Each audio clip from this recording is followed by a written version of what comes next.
Welcome to Social Dynamics. I'm Sarah Stockham, and I'm super excited today to have Kathy Tree on as a guest. And Kathy has just completed the soul journey, and I invited her on for us to be able to have a conversation about that. But before we get started into that part of it, Kathy, I'd love for you to introduce yourself and tell us a little bit about who you are. Okay, I'd be happy to. Well, let's see. I live in the Los Angeles area, and I was raised Baptist, broke away from that, and have been pretty much on a self-directed spiritual journey. Not doing too bad, but not really making it either.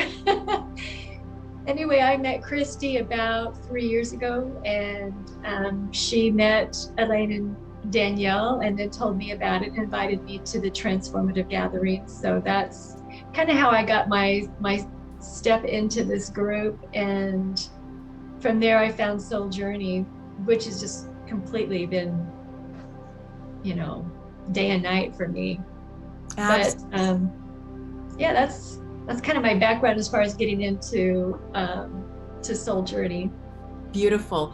And I will just share with the listeners, I know that the listeners, for so many of you, you have come from a religious background and that you have been on a spiritual quest. And so this soul journey is for absolutely anybody. And the whole idea here is that we move into a place where we're able to have conversations with God. And I completely am excited about what you're going to share, but I also, when you talked about coming from a structured background, that's absolutely part of my story as well, and how coming into the space of taking the soul journey for me truly changed my prayer life, truly changed my conversations with God. And so knowing that for myself, I would love for you to share, as you came into Transformative, which is a Sunday gathering, and you began to listen to the people who were sharing there, and then you chose to come into the soul journey. We'd just love for you to share a little bit about maybe the before and after for you, or the pieces of this that you have found to be absolutely the most transformative in your life because you chose to take the soul journey. Yes. Well, first of all, I left the formal religion that my family was when I was very young. And I was involved with Self-Realization Fellowship. I don't know if you're familiar with that organization, Paramahansa Yogananda. And so I raised my kids pretty much in that environment. And that was amazing because they taught us about many of the same things that Elaine and Danielle teach, and got me meditating. And the man I married had been meditating for, most of his life. And so I really had a transition. It was a slow, long process for me. But doing the soul journey, I think the biggest thing was just finding the guidance that I needed through Elaine and Danielle. And then they teach you in soul journey techniques that are designed to move you through this transformative process. And they're techniques that you take with you and that you continue to use. So as long as you commit to yourself to do the work, you'll see change. And so when I say day and night, for me, it's like I'm still kind of going through the process. I'm in the middle of Septogram right now, and actually more toward the end of it. So things start coming up, really just catching me by surprise sometimes. Energy clearing out and rising up so you can take care of it. So that's been a little difficult, but I'm glad it happened because I'm able to work through it. But I think the thing that I like the most about the soul journey is just the 7 layers, the insights that you gain, the tools that you get to carry through your everyday life. And that's been the most valuable for me.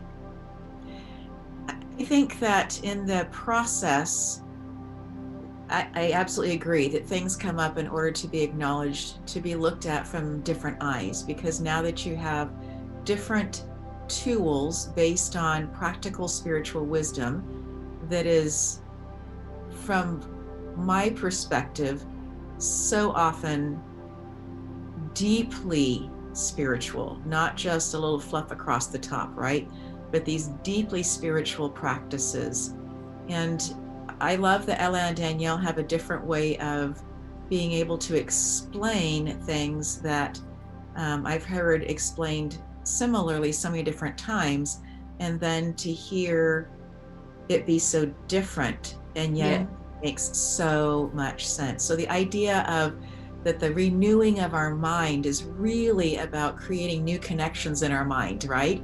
Finding new neural pathways and breaking the old ones up so that the old ways that we used to think, that the neuroplasticity in our brain allows us to be able to create new ways of thinking and looking so that we have a new outlook on life. So as you think about that a little bit in the vocabulary and pieces of that, I know that you talked about tools. Is there an example in your life that you can kind of give, Kathy, of a before and an after? And on social dynamics, you can share as deeply as you wish or as surface as you wish. But I would love for you to share a little bit, at least in one area of your life, that you have seen a transformation from this is me before the soul journey and this is me after the soul journey. Before the soul journey, I was dealing with, I had a strong internal struggle, and I was feeling despair even at times. And because I tend to be positive, I try to overcome. I just like, it was almost like putting a Band-Aid on things, like, oh, I can do this, I'm going to overcome this. And I just kind of put on this vibrato, this, plow through it. And but then usually when I can't sleep at 2 and 3 in the morning, I'd wake up and I'd be in a little panic. I'd be, this stuff would hit me because your defenses are not up.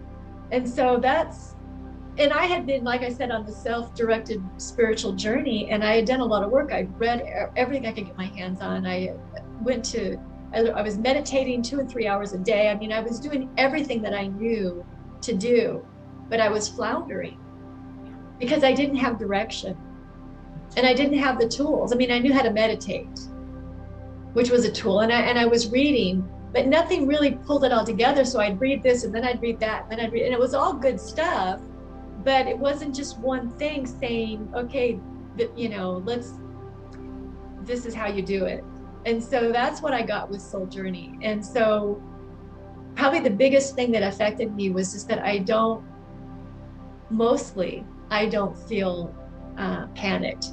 I had a green soul attack over the weekend, so I can't say I never feel it anymore, because I had some stuff really come up for me over the weekend. And apparently that's just what happens with these programs, is this, you can't deal with it if it doesn't come up and show its face. And unfortunately I had a green soul reaction instead of a blue soul reaction. But it was good. I went through it. I used the tools that I was given to apply, and I learned, and I think I'm better prepared so that if it happens again, and it will, that I can handle it better. So 2 things. One, I heard you say that before the soul journey, that sleep at times was elusive. And what I'm hearing you say, that after the soul journey, that you are having deeper and more peaceful sleep. Am I putting words in your mouth? You're putting words in my mouth. No, I am not. Okay. But I'm making better use of the time when I am waking up in the middle of the night. I have lots of things that I can do, conversations with God. I have my insights. I have more meditation, just journaling in general. One of the things that came out of this past weekend, I don't know if you recall, actually, I'm not sure you were there Sunday, but Eileen talked about not wasting time. And I felt like he was talking directly to me. And so I really took that to heart, and I realized, I'm doing the work, but I can do more. And so I don't want to waste any more time. So I'm using that time better. So no, I don't always sleep that well at night still, but I'm hoping that will change. But I did hear you say that there was less panic, that after the soul journey, in terms of where your So some people will call themselves empaths, and to me, a person who's an empath is sitting at the end of a fire hose. They have no control over all the energy because they are so beautifully wired to be able to read energy, but that they have no control over it, have to take it all in. And that's one way of looking at it. I really prefer the word sensitive, because as a sensitive, I can see all of the energy around me and I can choose what I want to dance with rather than feeling like I have to dance no matter what. And so I think that one of the things that that the soul journey does is it provides people who are sensitives, people who are watching what's taking place around them and wanting to make a difference and able to read situations without having to have somebody exactly tell them what's going on. And it's not that they are manipulating or that they're mind readers, it's just how they are wired. And for those people to be able to have tools where they understand that these are gifts that they have, and to be able to move into spaces of using those gifts well, rather than feeling like they have to fix things for other people or that they have to do things for other people as a result of the information that they have. And so you also talked a little bit about green soul and blue soul. And I would love for you to share a little bit more for people who are brand new to the concept of those two words, just in your own words. What are those two things? Absolutely. Well, a green soul is what I learned from Elaine and Danielle. It's what they call really your inner child. It's your accumulation of life experiences, maybe even things that you brought with you. And it's where your toxic emotions are. It's where your negative emotions are. It's really all life experiences. It's also out of where sickness will come from. And so that they refer to as the green soul, the inner child that created defenses, that created protection for you. Out of that developed behavioral patterns that you carry with you into adulthood. And the most enlightening thing about that for me was just that it's subconscious. Your body knows how to do these things so well that it's just habit, and you don't really recognize the triggers. And so actually, when I met Christy was one of the times where I started noticing a trigger. I didn't know what caused it, but I noticed that something happened. And that was the day that I met Christy. And it was pretty amazing for me and transformative. But that's the green soul. The green soul is just that, everything that you've accumulated. And it's when you slow down and stop to think about why do I feel this way? Why is this happening? I think when the light starts turning on. So your blue soul, of course, is your higher self. Your blue soul is your energetic being. It's the part of you that's not visible. It's the part of you that's connected to God. It's the part of you that's made in God's image. And ideally what you want is the integration of both of those, because both are who you are. So that's my words, that's the green soul and the blue soul. So Kathy, I really appreciate you using your words to describe, because I so connect with your definitions of both of them. For me, the story that comes up for the running on autopilot just because is this old story of somebody getting ready to put a ham into a pan, and the pan's quite large, and the person is cutting off the ends and puts it into the pan. And so somebody's watching them do this and saying, well, why are you doing this? Well, that's how my mom did it. So after dinner's over, gets a hold of mom and says, well, why do we cut the ends of the ham off when we put it into the pan? And her mom says, I don't know, but grandma did it. So, that's that. And so, the person calls grandma, and the grandma says, well, the pan was too small. I had to cut the ends off to get it to fit in, right? And so we watch these behaviors, not necessarily knowing why they are doing, but yet we just continue on doing those behaviors. And some of them are so innocent, but some of them can become really toxic in suffering. And I completely believe that suffering is a choice. I know that can be very radical and a shocking truth for some people, but I do believe that suffering is a choice. And so in that process then of coming to the space of seeing the blue soul, seeing that we are created in the image of God, and noticing how that begins to shift the internal conversations that I'm having. So it's not about my self-worth, it's about my self-image. And those conversations with God then begin to open up that space for conversations between the green soul and the blue soul, and just to allow those conversations to come up for everybody to be heard, for all those different voices. And we will sometimes call them personalities. And at first I thought, I don't have a whole bunch of personalities. But when it was described to me as I have one personality or more when I'm a mom, I have one personality or more when I'm driving, I have one personality or more when I'm grocery shopping, I began to realize that yes, I do have a whole bunch of different personalities or different energies that show up inside of me, depending on the situation that I'm in, depending on if I'm feeling I have to protect, if I have to feel like, if that feeling comes up for me, there can often be so much more green soul, so much more just past this is how we do it stuff show up, rather than living by spirit, living in the moment.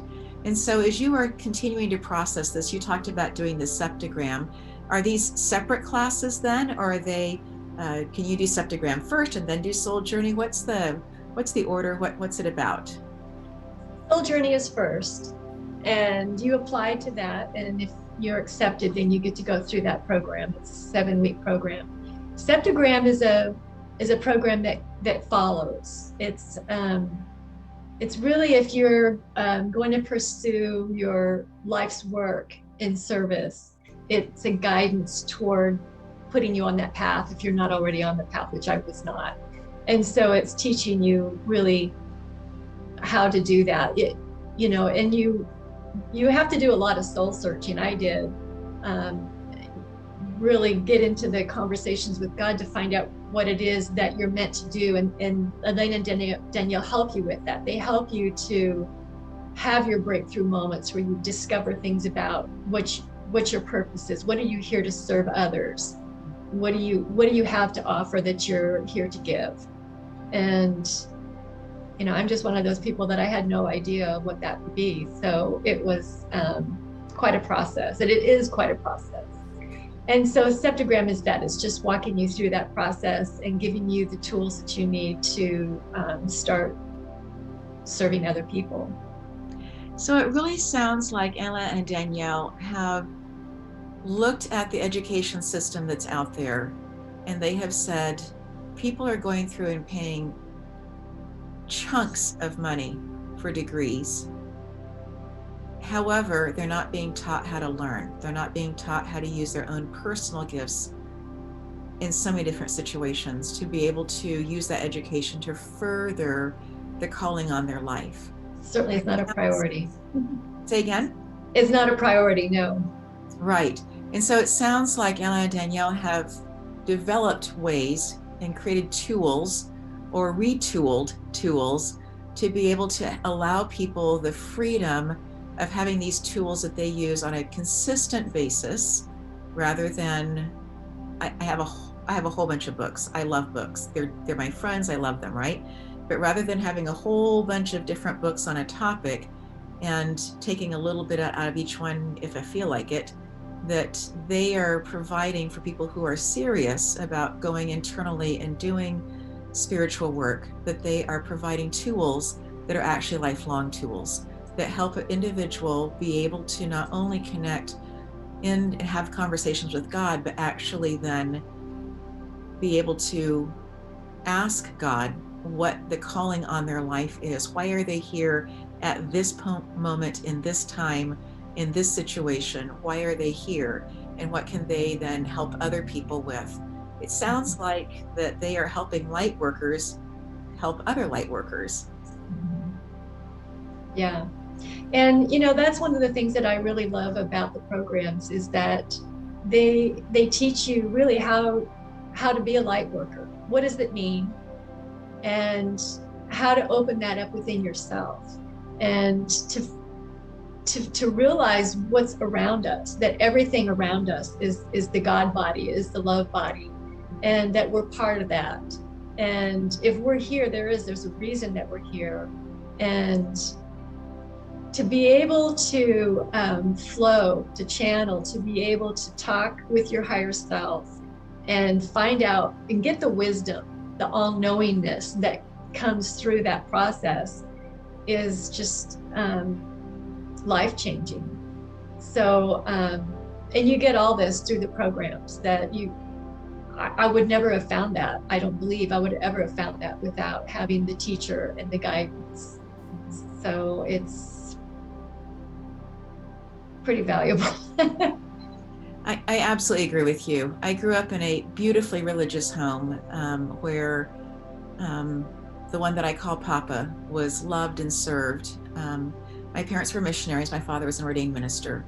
And at no point in my life did I feel like I had to follow in their footsteps, that I had to do what they did in order to get to heaven, whatever that happened to look like, right? I had truly remarkable parents. Went to college, got my minor in Bible. And so when I came to the soul journey, I thought that I had a pretty good idea of what I had a pretty good idea of. And it began to open up for me in such ways, not contradicting what I had learned, what I had lived a life of, what I had enjoyed learning, but so deeply empowered my morning quiet times in ways that I had been looking for, I had been searching for.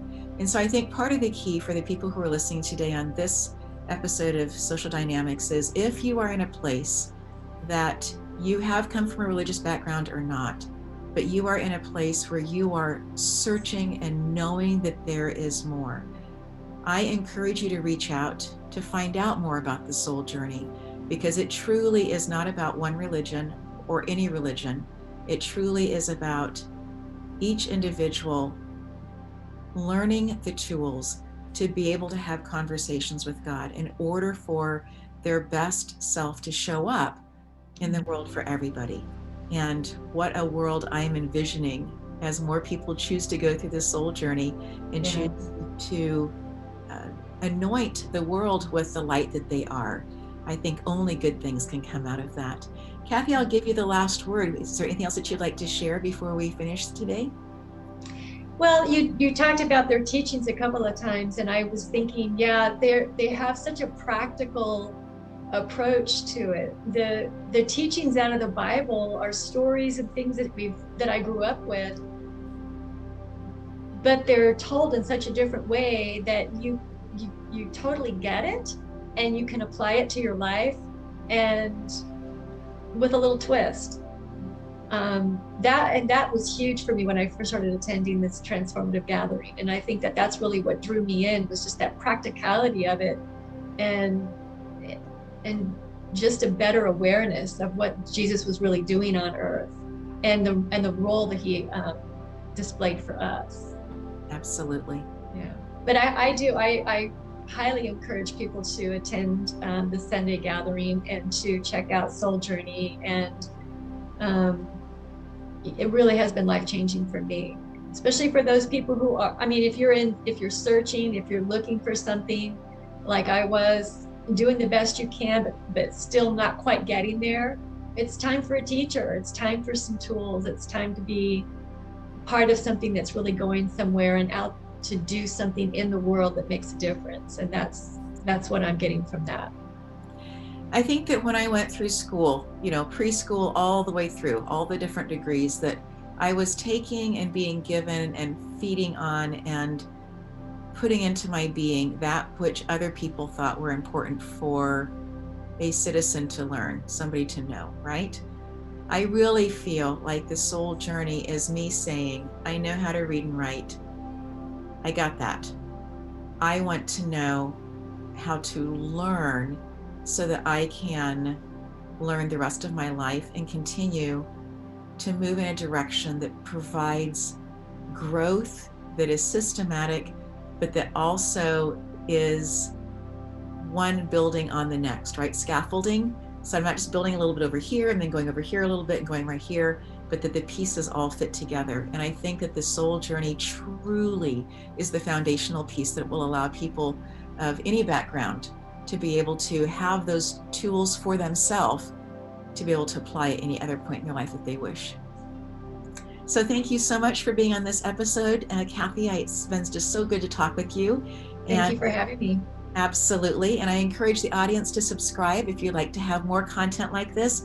There are a number more of light workers and spiritual thought teachers that we're going to be interviewing. And I just encourage you to continue this road with us. Thank you so much.